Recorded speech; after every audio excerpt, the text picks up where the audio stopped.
Nikolai Yegin is an engineer who made a car microgasifier and tested it for many years on his car with many modifications. He is a talented inventor and has a website on the internet. His microgasifier saved 50% and later almost 70% of liquid fuel both for gasoline and diesel engines. It can be used for military vehicles to reduce the heat signature, thus protecting them from Stinger and other types of missiles that catch the heat signature for homing.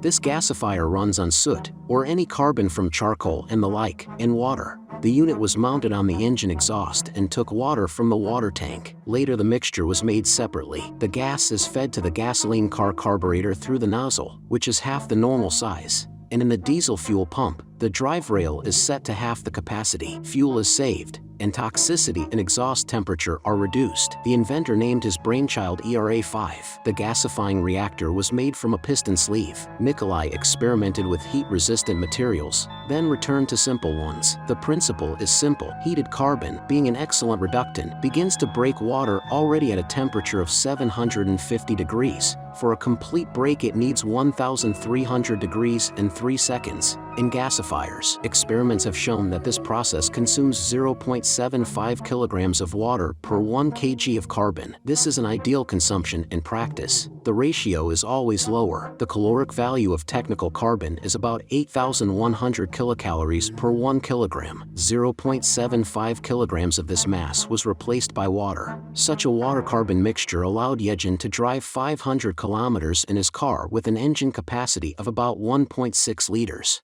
Gasoline consumption was cut in half. The small reactors shown in the photo allowed to drive 500 kilometers on one load.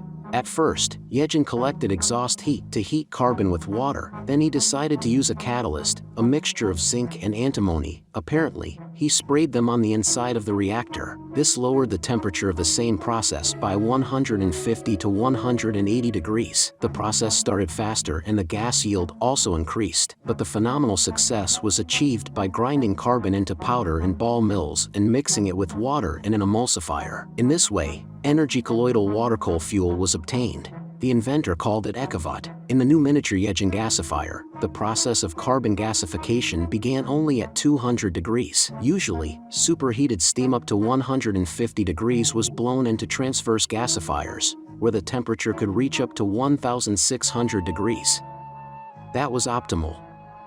In the new model, the whole process takes place at 200 degrees. And the gas has 3 times higher caloric value. It's incredible. This immediately allowed to abandon special heat-resistant materials for the reactor. Ekavat was a stable substance. It did not stratify and did not change its properties during long-term storage under any conditions. It was even possible to prepare frozen briquettes. This solution allowed to save 50% of liquid car fuel. The car started as usual, and after a short time, when the reactor was heated from the exhaust pipe, the gas began to flow into the engine. The article stated that the gas had a caloric value of about 3,000 kilocalories, close to pyrolysis gas from wood, about 4,200 kilocalories. You can see the newspaper description and the patent in the link under the video.